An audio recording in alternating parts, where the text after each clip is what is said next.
Well, there you have it, Paul Anthony, the third of our featured designers today, and your chance to win. As you know, all day we've been running details about the competition, our fantastic fashion competition, and it's quite simple. You just simply need to select the outfit you like and ring this number, 1902 555 966, and tell us why you like the outfit. The prizes are great, a weekend for two to Melbourne, courtesy of Qantas, an unforgettable weekend at the Yarra Valley, including a Domain Shandon experience, courtesy of Domain Shandon. There's also a gift pack and $1,000 spending money thanks to L'Oreal.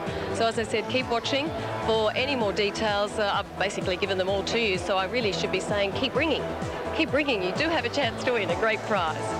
The competition is open to viewers just in Australia. The number again, 1902 555 966. The phone lines, just a reminder, will close at 3 p.m. Eastern Daylight Savings Time. So the announcement of the winners a little later this afternoon. So a great prize, be part of it. Tim Webster's caught up with a very influential man about town. Premier and Mrs. Brax join me. Good to see you. Well, it's fantastic to be here, and what a magnificent spring day in Melbourne. 24 degrees, 25 degrees, and to see the car parks full is just magnificent. Yeah, look, I arrived here early, and I've never seen so many people very early at the Melbourne Cup. I think we're looking at 120,000 today, really. Yeah, I'd say so. And the other special thing is all the parks and gardens around Melbourne, around Victoria, they'll be full of people with transistors and picnics and rugs, and it's just such a special time of the year. But yeah, I mean, we might even beat, I don't know, we might even beat that record in 926 of 118,000. There's a good chance of that. And to think that you've got 20,000 interstate and overseas visitors here as well, it's enormously beneficial for the economy. Which begs the next question. Let me ask both of you. If you could put your finger on what it is that creates this aura around the Melbourne Cup, what do you think it would be? Mrs. Brown? Well, I think it's actually the lead-up. It's not that single one event. It's the lead-up of the Spring Racing Carnival. So I think having all the other races and the events around the town that lead into it make it much more special. Premier? Well, I'd say it's tradition and history. You know, getting in first, having it as an international world-renowned event, and securing that by organising these major events well, as we do in Melbourne and Victoria. I think that's part of the special nature of it. I also think it's the Melbourne people who absolutely adore their sport, no matter what it is. But this is, I mean, this is an icon. This is a sporting icon, this one. Well, you look at right across the Spring Carnival, all the events, including this one, you're talking about $250 million extra to the Victorian economy. So it's fantastic, but also it's part of the livability of Melbourne and Victoria. It's why it's a great place to live. Racing man? Betting man? Well, no, I'm very occasional. Last time I won was Saintly, and that was pure chance and luck. And I wouldn't have a clue, but I've been told and advised the Capstead Way is a good chance. It went well in the Caulfield Cup. It's track's drying out. I don't know anything about this, but that's my guess. Yes, that's right. Good advice. Mrs. Brax? Oh, Yippee-I-O in that time-honoured tradition, I love the name. And I can just imagine the race callers, Yippee-I-O, and here it comes. I had dinner with Darren Beedman on Sunday night, and he's very confident, so there you go. Very good. Look, it's great of you to join us. Enjoy your day. Thank you very much. Enjoy this magnificent Melbourne day. You could not help but enjoy today. Thanks for joining us. Okay. Thanks, Tim. You couldn't help but enjoy today. That's correct. And, you know, for many Australians who've already left the country with 300 viewers and the telecast going worldwide, many of them are tuning in. A little later in today's program, we're going to be crossing to New York, some of the expats who just wish they were here, and we're going to join in the Northern Hemisphere revelry as the whole world celebrates this sensational day. Well, coming up after the break, race 6, so stay with us here on Network 10 from fabulous Flemington.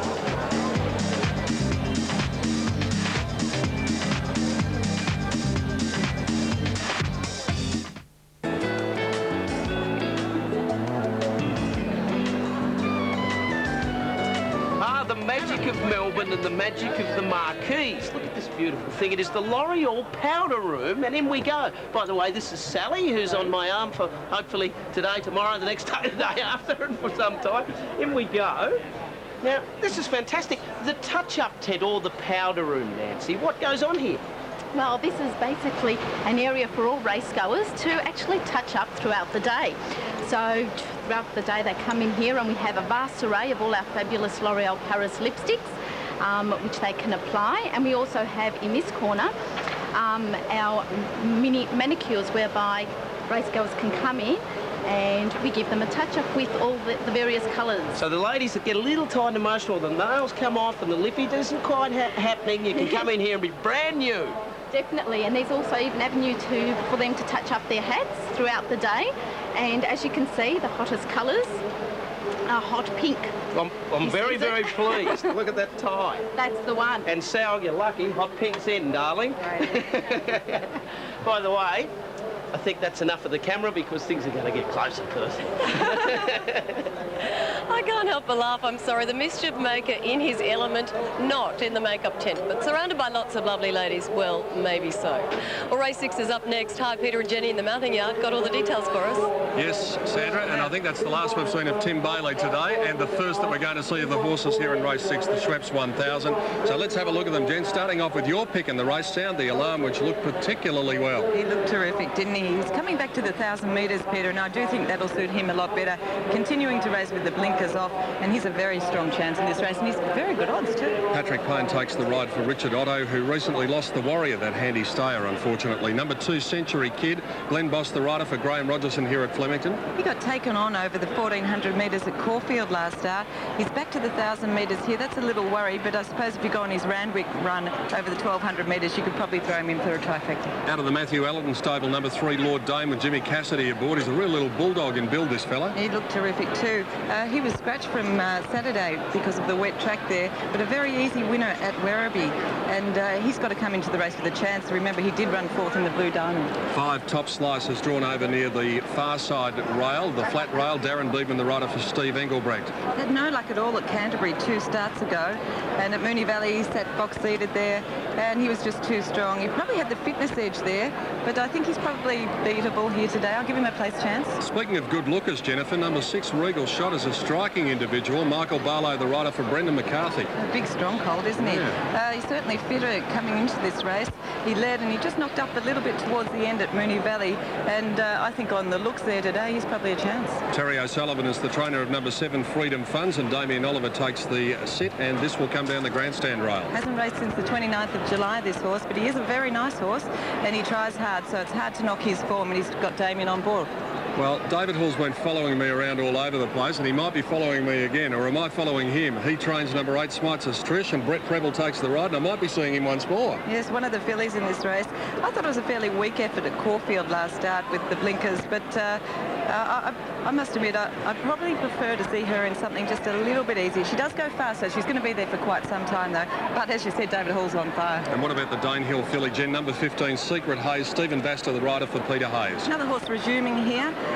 Started favourite back in June and just over raced there, and she has got ability. She can sprint well fresh. She's only got 51 kilos, a good jockey, and Stephen Baster on board, so I've given her a rough each way chance. Looks as though she's up on her toes a little bit as they head towards the gates. This is race 6, the Schweppes 1000. Let's have a look at the tote figures with Dan Malicki as they go to the gates. Yeah, a lot of chances in this race, Pete. Sound the Alarm at 14, 11 Century Kid, 470 Lord Dane, 650 Top Slice, 11 Regal Shot, 650 Freedom Funds, $10 Smites' Trish. So they're all got chances on that page. Then to number 10 at $30, Comedy Snip, Foxtrot 14, Mavotries 25, down to Secret Hayes at 14, and Star Hit around the $25 mark.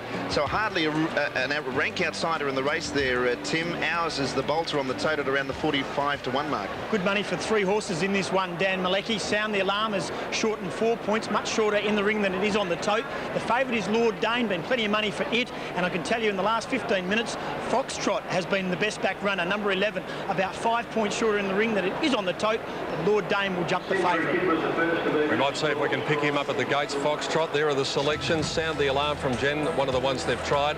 Century Kid from Richard, Lord Dane from Johnny and myself. Star Hit from Dan, Freedom Funds from Gary. Wide open affair, as you'd expect. This race over the straight 1,000 metre course, and they will split up once again. And it was shown a little bit earlier that there's not much between inside and outside, although the grandstand rail did have it the last time in the straight race. Let's get the thoughts of Roy Higgins, see what he thought of them in the birdcage area as they link up here for race 6. Roy? Yes, Pete, 2 horses that fought out a race recently at Moonee Valley there in number 6 Regal Shot and 5 Top Slice. Both these horses have trained on, especially Regal Shot. This horse looked excellent in the yard. I marked him on top of Top Slice. Certainly the 3 here, Century Kid, the 2 Century Kid and 3 Lord Dane were the other 2. So I marked them 6, 5, 3 and 2. Yeah, he's a striking individual, no doubt about that, Regal Shot, and Roy Higgins agrees. As they line up for the start of race 6, the atmosphere building at Flemington all the time. The overseas horses versus the best Australia can offer, and there is the shot looking down on famous Flemington on her great day from the Hertz blimp.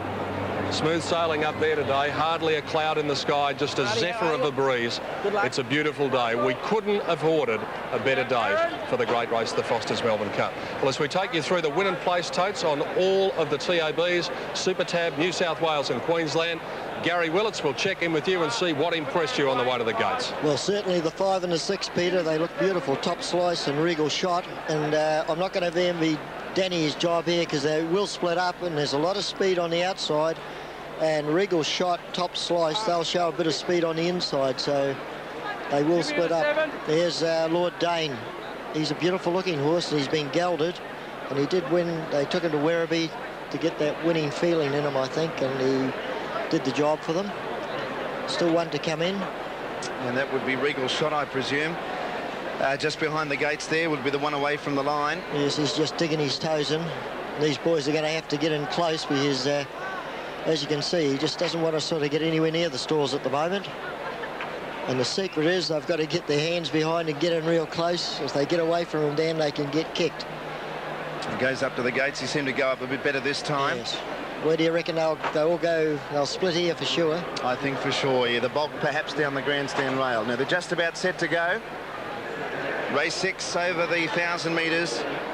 Lord Dane at $4.80 now, the favourite. And they're just about set. Racing now. Lord Dane jumped away just fairly. Secret Haze a bit slower. Most of them are going to come down the grandstand side of the track.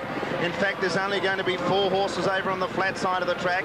Regal Shot was jumping out well on that flat side. Top Slice going with it. And also Century Kid and Star Hit down the grandstand side of the track.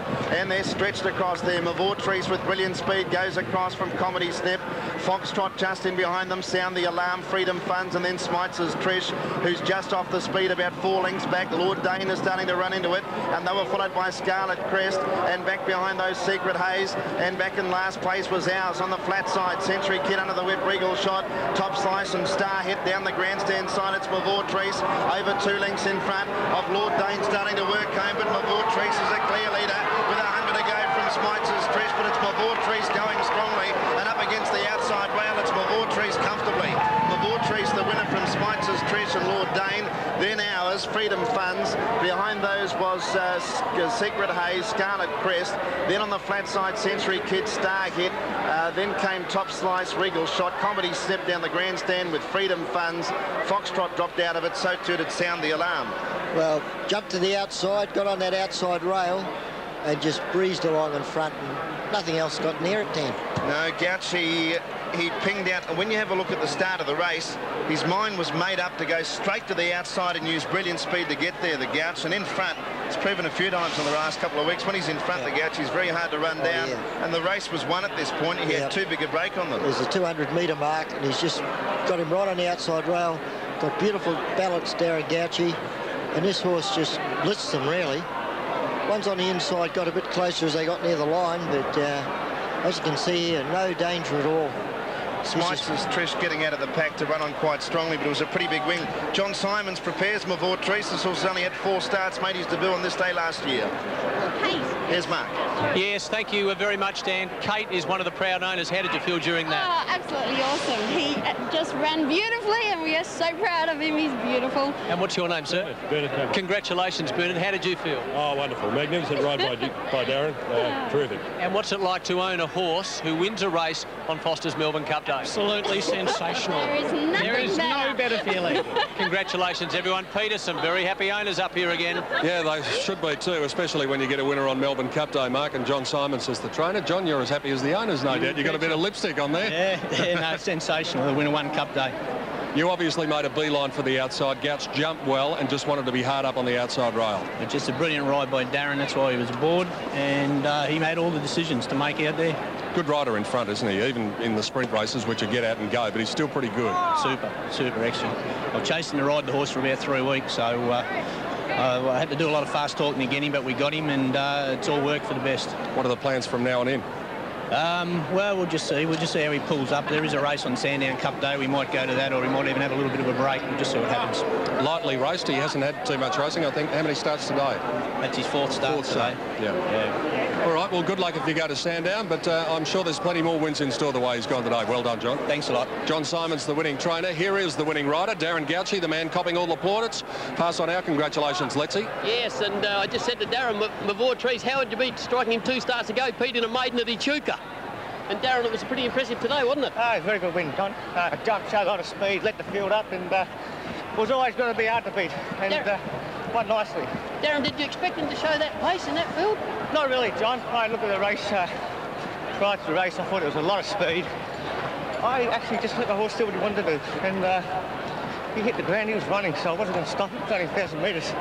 Yes, and he's run 56 seconds, which is exceptional, isn't it, for a horse that's just won a maiden? He's more or less just out of a maiden class, and now we could be talking about good races for this horse. Well, exactly right, John. The way he won today, a bit of race than what he has. Yeah, and Darren, he looked like he could have gone on for another furlong quite easily. Yeah, he had enough, but he kept his tempo up. For how long, much further, I don't know, but he won. That's the main thing, John. That's the main thing, and good time there. Thanks. Congratulations, Darren. Thank you, John. Darren Gauci with John Letts. I wonder if Lettsy will be talking to Darren about 3:25 this afternoon. He has a good Melbourne Cup ride in Bohemia. There's the official finishing order with Mavor Trees the winner, Smiceless Trish, almost giving David Hall and Brett Preble another winner. Lord Dane battling on pretty well for third. He was not able to get hard up on the rail. He was about 4 or 5 in, and that can make a difference sometimes. All the way through to Sound the Alarm, which failed to run on. Regal Shot was stirred up before the race, and Foxtrot, the one that they spec'd, has finished up running last. So there's another example why the bookmakers are still coming to the races in BMWs, and we're still coming on the train. They've got all money so far in this carnival, and it's another good result for them here with Mavor Trees, number 12, in race 6. The time was 56.6 seconds, 1.1 outside the record. So for that class of horse, that is fairly low flying. As they come back to scale, we'll head to a break now. We'll be back with the correct weight signal and the dividends on the Schweppes 1000. The Foster's Melbourne Cup is drawing ever closer, wherever you're watching around Australia or indeed around the world. Hope you're enjoying our telecast from fabulous Flemington.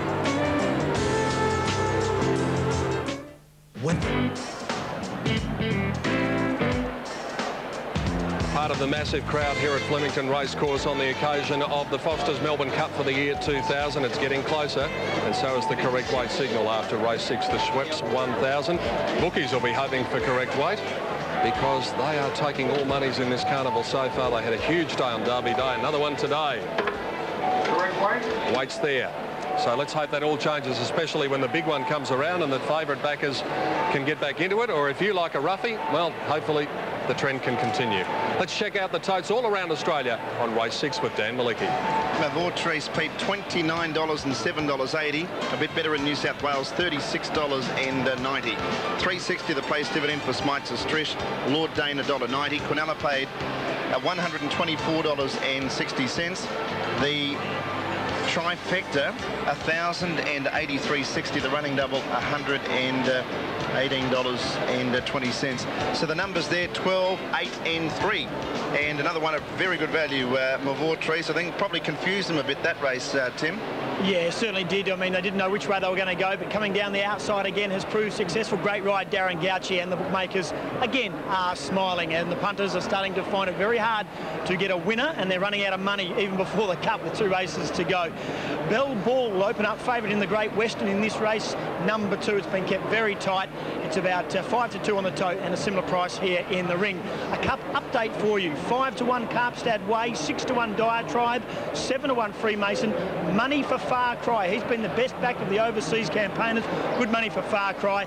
And the latest news in the last hour, Brews price has halved, 20-1 into 10-1 for number 24, Brew. Tim Gossage in the betting ring with the update, and no doubt there will be a flurry of activity before the Cup in the hour leading up. Let's have a look at race 7 though, and this is the traditional lead up. I'll go over to the far side for the Great Western, and the favourite here coming up, number 2, Bell Ball. Runs a lot of placings, Jim, but doesn't find the winner's circle too often. Well, she bucked after jumping out of the last start, so that she had a great effort there, really, to finish where she did. But my husband and a few other friends have got a horse in this called number 14, Something Funny. Yes. Yes. And she's only had the 4 starts. She's yet to miss a place. She's won 3 of those, and she's going very, very well. So we're fingers crossed, and we're hoping. And a big hello to my husband too over in Hong Kong, who's watching this, and good luck. And amongst the owners of this horse, Something Funny, perhaps hence the name, are Trevor Marmalade, Russell Gilbert, and Dr. Turf, and Rod Duffy. And Rod Duffy. My husband David. Good luck to everyone, and I see that Jen has tipped Something Funny, so you can go in with a great degree of confidence, giving us the A set this time. Something Funny also from Dan Malicki, Flying Spice from Richard Friedman, Bell Ball from Letzi, myself and Gary Willis. So that's race 7, and then when that is all down, we'll be heading to the Cup. But here is the Strathfield race predictor at the 1400. We've mentioned this a few times, Jim. We can't emphasise the early stages of this race are really important, and they're on a continuous turn until they get to this point at the top of the straight. Well, that's right, Peter. And a horse like Something Funny, she doesn't mind just being just off the pace there, and from her barrier, she should be able to get quite a nice run here. So here's hoping. Righto, the Strathfield predictor says 13, 8 and 4. So we've got Rustic Draw, which is presently $64 on the tape. Wow. So Rustic Draw, number 13, to beat 8 and 4, Flying Spice and Misunderstood. And even I'll bow to the computer if it happens to get the winner here. So will I. It's not been easy today. No, it's always a tough day. Let's go to the presentation after the running of race 6. And from Cadbury Schweppes, here's Mr. Doug Lovelace. Mr. Chairman, members of the Victoria Racing Club, distinguished guests, ladies and gentlemen, my company Schweppes is again delighted to be both a major sponsor and supplier to the Victoria Racing Club. Schweppes' involvement with this magnificent spring racing carnival extends back over some 30 years. The Schweppes 1000 is a quality sprint race for 3-year-olds, and today was won in great style by Mavoitrice, who now joins the ranks of previous winners such as Hurricane Storm, Danajaya, and last year's winner Tilt the Scales.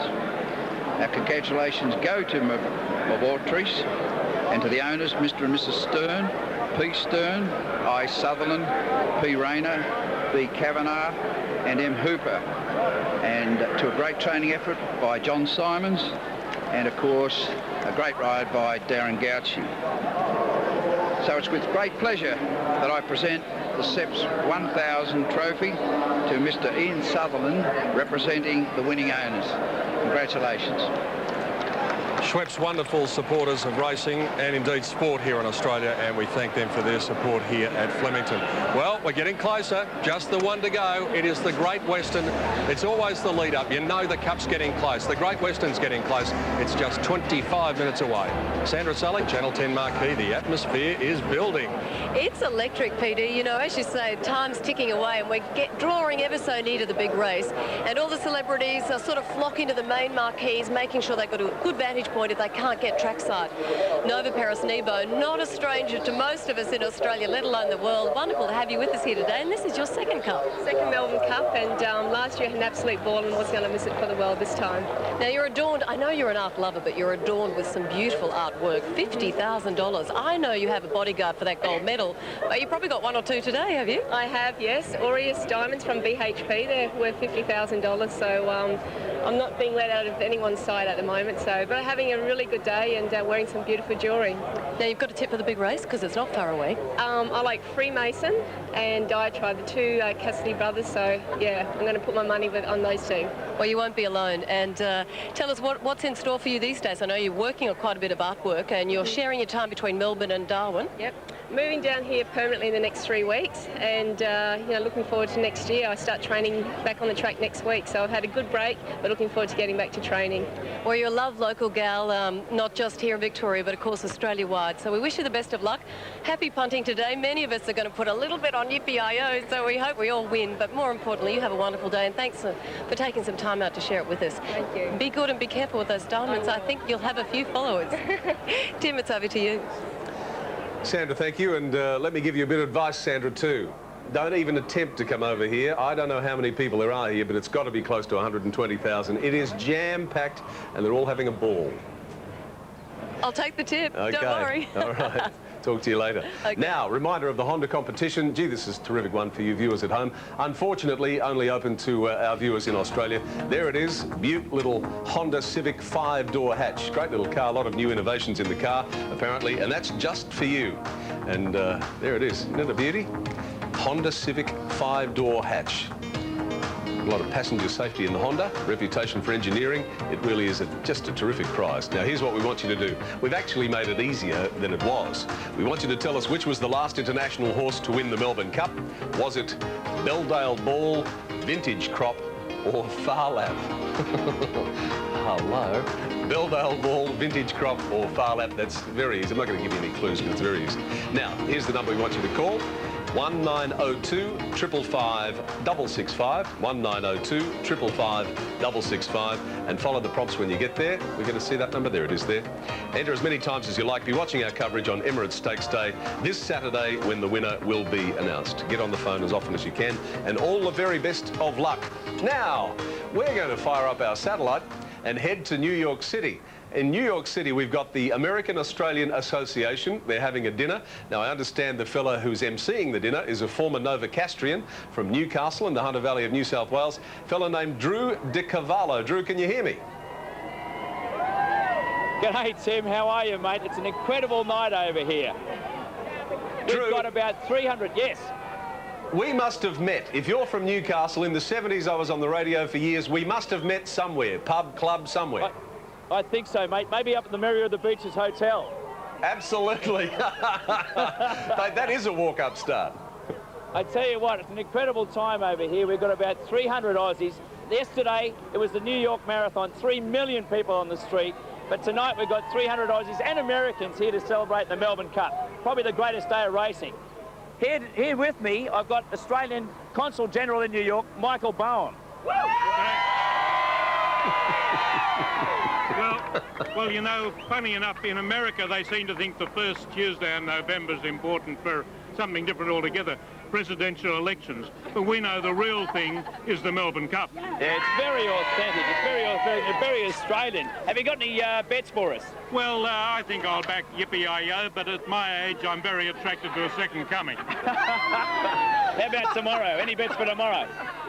Yes, I got a good quinella for tomorrow. Yeah. Bush 1, Gore 2. Yeah, very good. Thanks, Michael.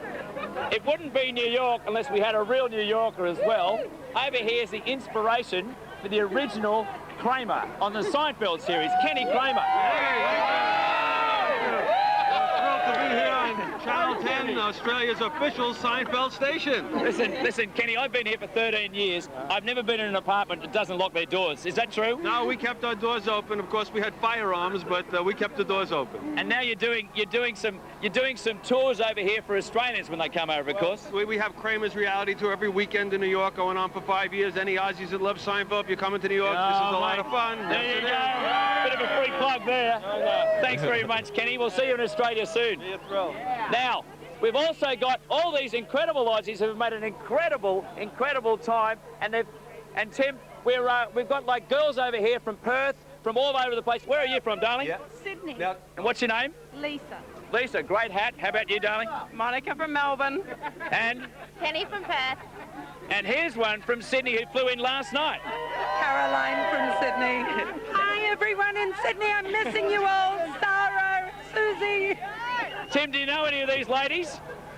No, I don't, but I'm sure that if I come over to New York City, I could get to know them very quickly.